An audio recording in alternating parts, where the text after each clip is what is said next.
How's everyone? And hope you're all doing well. And I'm just making a video tonight, and you can hear the raindrops, if you can hear them. Drop, drop, drop. I don't know if you can hear them, but it's been raining it's been having a storm and it's raining. So it's a nice time to stay at home. And so I'm gonna be reading some books. Just gonna pick up a few books and read some paragraphs. Hope you guys will like it. Okay, so the newest book I got is this Michio Kaku, Parallel Worlds, and the Science of Alternative Universes and Our Future in the Cosmos. So yeah, this is from Hong Kong book, and so I asked my mom to buy me a book about this, about parallel worlds and stuff. So it's about science, because I'm a science fan. I really like science. So I'm just gonna read a paragraph. Just random. Okay, this looks good. The existence of black holes has helped to solve many old mysteries. The galaxy M87, for example, was always a curiosity to astronomers, because it looked like a massive ball of stars with a strange tail emerging from it. Because it emitted copious quantities of radiation, at one point astronomers thought that this represented a stream of antimatter. But today, astronomers have found that it is energized by a huge black hole weighing perhaps 3 billion solar masses. And that strange tail is now believed to be a gigantic jet of plasma which is streaming out of, not into, the galaxy. One of the most spectacular discoveries concerning black holes occurred when the Chandra X-ray telescope was able to peer through a small gap in the dust in outer space to observe a collection of black holes near the edge of the visible universe. In all, 600 black holes could be seen. Extrapolating from that, astronomers estimate there are at least 300 million black holes over the entire night sky. Think of that, how many black holes there are. There are at least 300 million black holes over our night sky. Wow. I mean, black holes are scary. Have you seen like Neil deGrasse Tyson talk about that when you go into a black hole, you stretch, your body stretches like a spaghetti or something. Like, then you break your ribs and all that stuff. Oh, it's scary. And let's see. So that's an interesting fact. It's fascinating. So M theory. Okay. This one. Not in theory yet, but yeah. The concept of hyperspace has intrigued artists, musicians, mystics, theologians, and philosophers, especially near the beginning of the 20th century. According to art historian Linda Dalrymple Henderson, Pablo Picasso's interest in the fourth dimension influenced the creation of Cubism. The eyes of the woman he painted looked directly at us.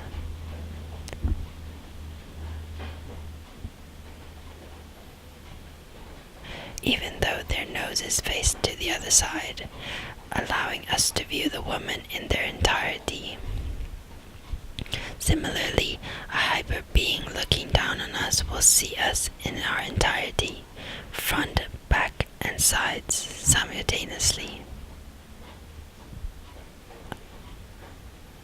In his famous painting, Christus Hypocubus, Salvatore Dali painted Jesus Christ crucified in front of an unraveled four-dimensional hypercube, or a tesseract.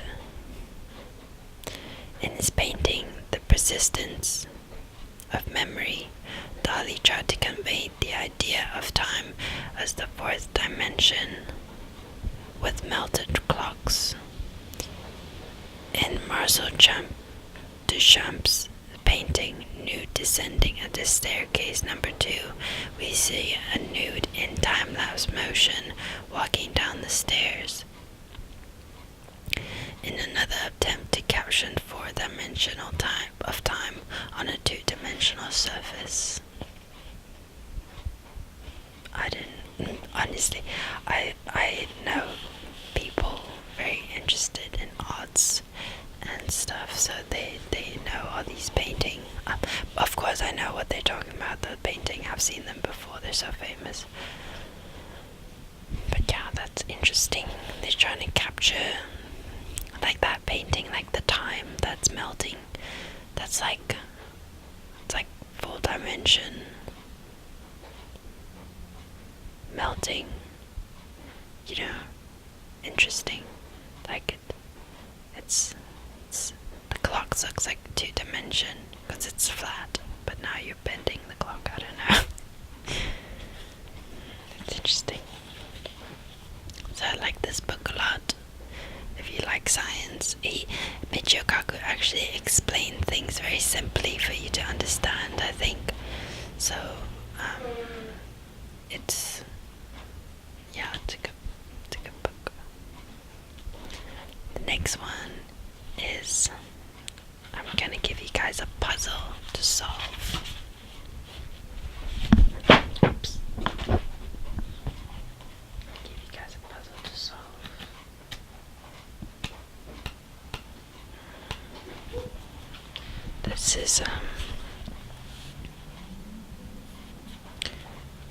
This is lateral thinking, tactical thinking, sorry.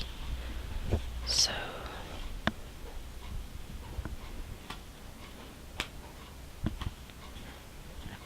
yeah, it's so this is one of them. And Olga's birthday challenge. After they turned 60, Boris and Olga developed an interesting family tradition. Instead of a present, each birthday Boris gives Olga a puzzle, and vice versa. This number and symbol network is the puzzle Olga devises for Boris' 70th. Can you help him solve it? The rules are as follows.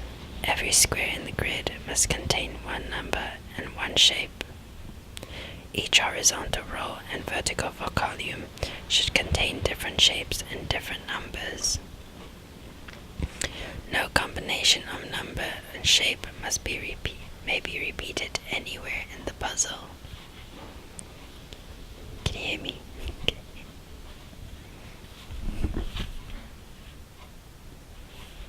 Okay, this is difficult. I bought this long ago, really long ago. It's printed in Singapore. I used to like puzzle stuff a lot. When I was younger, I look at IQ books and take IQ tests and just just want to stay their mind active. I just want to keep their mind active. That's a good thing. But I don't bother with this anymore. Yeah, it's too hard for me to solve right now. Okay. So, I'm gonna read you another book. This is a book I got for someone.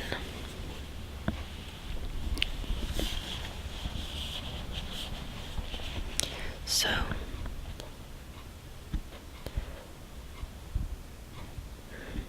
behind her, the conductor is explaining about the trolley to an elderly woman who wants a gin and tonic.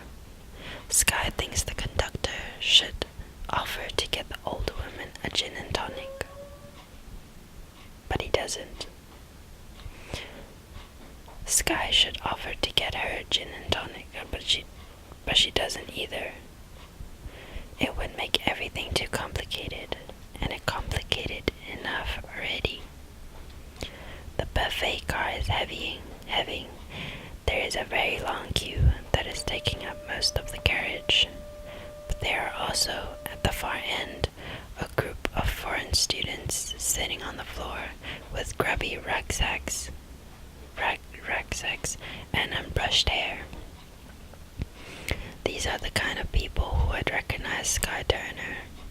The queue runs back along the train towards standard class. To get to the back of it, you'd have to fight your way past all of it. Anyway, it doesn't matter, because Sky Turner only wants a cup of boiling water. So she joins the queue at the front and waits for the man to notice her. But when he does, he simply gestures towards the other end of the car. There is a queue, he says. I only want a cup of boiling water, though. You've still got to queue just like everyone else. Just like everyone else. What is it with people today? Sky Turner thinks of the elderly woman. She thinks of all the people the first class who have paid more money for a better service. The conductor appears behind her.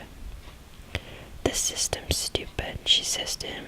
How am I supposed to even get to the back of the queue from first class?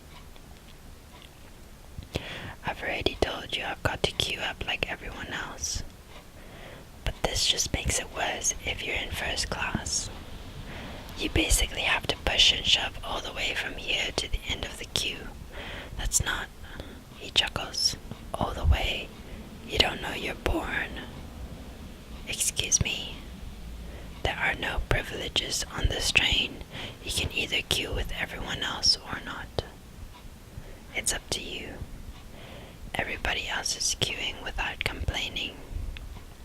While Sky Turner is queuing with her pulse going at around 170 and her eyes filling and refilling with tears because she thinks there should be privileges on this train for people who have paid more to receive them, but can't work out why, or what this would have to do with mindfulness, or what her father would say if he could see her now. She knows that Tash would say she'd make Sky report the conductor to first class Western and ask for compensation. The conductor declassifies first class and personally escorts the foreign students to Sky's carriage and sees one of the most smelly ones in the seat next to Sky's, which involves touching her jacket, her cashmere cardigan, her bag of Royals tea bags, and her packed lunch, which she will probably have to throw away when she comes back. When Sky Turner got her first big check, which you would think of as a small check now, for a mere £8,000, she bought a pair of sensible boots, but from Donna Karen, and a shearling jacket and a new sofa and a holiday to Morocco for her and Tash. Tash told her to save some of the money, but Sky had a good feeling about her. about her next single and the gigs she had lined up, so she didn't bother. With the next check, she bought her parents' council house outright. She threw out basically everything she had ever owned except her stuffed rabbit. All her body shop pickup went, even the green-eyed shadow she'd only just started. Her polyester fire hazard duvet, stained from all the times she used it with no cover, out. Her lumpy pillows gone. She can throw out every book in the house. There were fewer than 20, and bought newer, shinier copies from Amazon. Ordered all old shower gels and moisturizers dumped. She even got a skip so that she could throw away her old life in one go, because she realized that for her whole life, that was all she'd ever wanted to do. Yeah.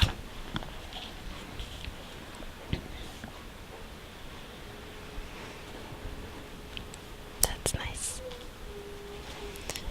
And now, this is something I got. This is a book I got from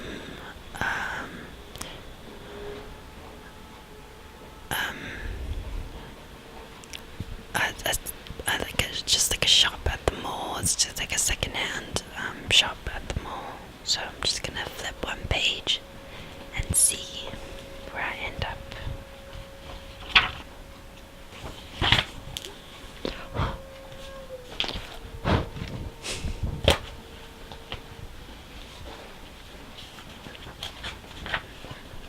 Okay, let's see.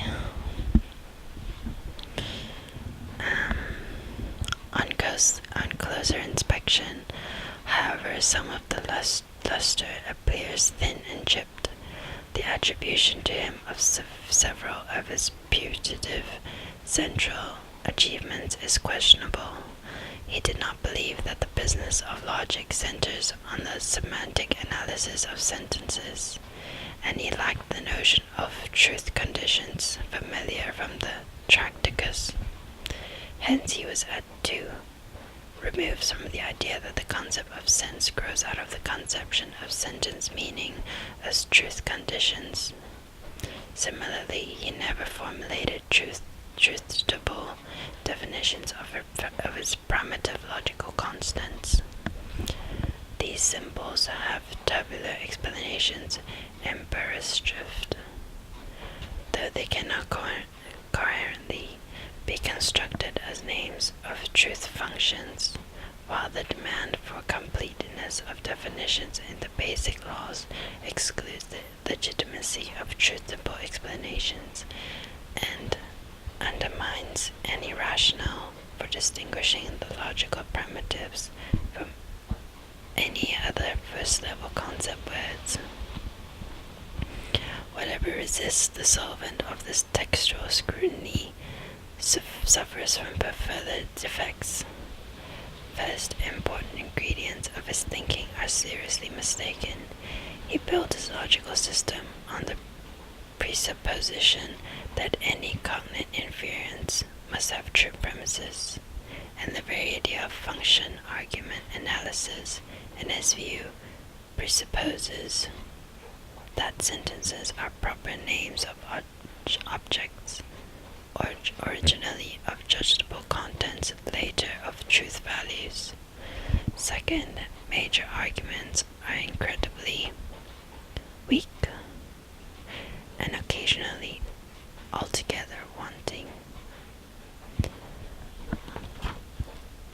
No case is made for the notorious doctrine that the reference of a sentence in direct speech and its customary sense. The crucial claim that predicates name functions concepts stands merely in an analogy with the symbolism of function theory, and no defense is indicated against obvious and devastating counter-arguments. This is quite deep. I'm not not sure what they're saying. I don't know if you know, if you've studied philosophy, then you would know. But it's a very old book, I think. But these old books are really cool, actually. Like, people actually think more better in a way than nowadays. I don't know if you know what I mean. They didn't have all this technology, so much information that they, just have to go through their daily lives. Okay. And this is a fiction. I guess it's interesting.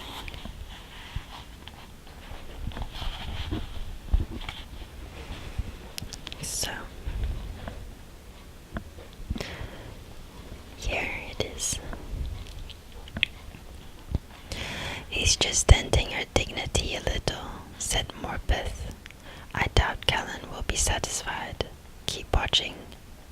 Paul settled back in his chair. Try this one, miss. 47 times 355.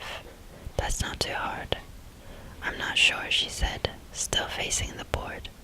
Paul, please just don't make me do this. I just answered the question, Paul told her, his voice quivering slightly. The remaining students had fallen silent. They stared nervously at the teacher. It's 17,642, she winced, realizing the answer was wrong. Paul looked awkward. He glanced at his classmates for support, but there was none. Through their silence, the teacher could be heard softly sobbing. Hey, alright, I get the message. Paul said self-consciously, shrugging off the accusing glances of his classmates. I'll stop then. The teacher's arm, still gripping the eraser, dropped to her side. Then swiftly it shot back up. In a frenzy, she slammed the eraser into the whiteboard and effaced her whole body. Paul looked frightened himself for the first time, hesitantly looked around the classroom. No, Callan, he said, this isn't funny at all. An icy voice boomed, blasting in all directions through the room. Really? I think it is. Continue with the game. Paul shook his head.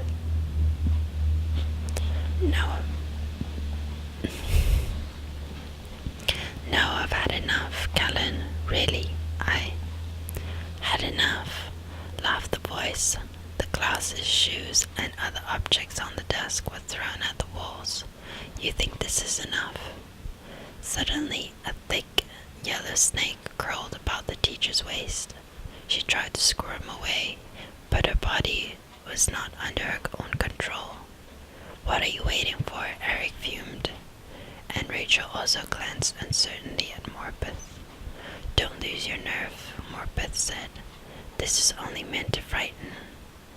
The witch wants Paul to go further. Get ready to intervene only if we must. Paul stared in disbelief at the snake. Hey, what's going on, Callan? This wasn't part of the game we agreed. You stopped playing, said the voice. Therefore, I changed the rules. The snake whirled up the teacher's back. It slid down her neck and across her chest and knees. Touching the floor, extended its body cobra fashion, raising its sleek yellowness fully up and stared directly at Paul. Finish the game, the snake said silkily. No, Paul objected. You said I could do what I wanted. This is just punishment. I wanted to stop. But I don't want you to stop, said the snake. And this is not punishment, Paul. Real punishment is fear, taken to the furthest degree. Take the teacher to that place. The snake moves smoothly forward until its head was inches from Paul's nose. Did you hear me, or am I wasting my time with you? Perhaps I should punish you instead. No, please, Paul implored. Please don't. I'll do anything you want. Will you? The snake whispered a command. I won't do that, he whimpered. No, I can't. Don't make me. You want to do it, said the snake seductively. You told me that you dislike this teacher. Now show me how much. Paul retreated from the snake. It followed him to the back of the classroom, close to where Rachel, Eric, and Warpeth were hiding. Don't waste my time, the snake urged him. Just do what I ask. Its voice became impatient. Why can't you enjoy this? What holds you back? You have a worthless adult at your mercy. Don't waver, Paul. You're nearly finished. One more little step, it's so easy. I can't, Paul said, his expression agonized. He could barely raise his head. It's what I'm not. He began crying, not caring what his classmates thought. Stop that, raged the snake. Paul could not hide his tears. They choked out of him. You useless wretch.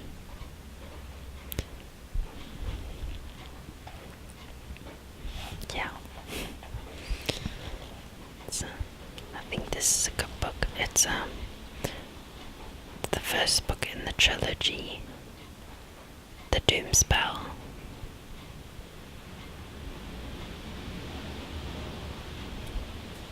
It actually sounds like a very good book. I should actually read that.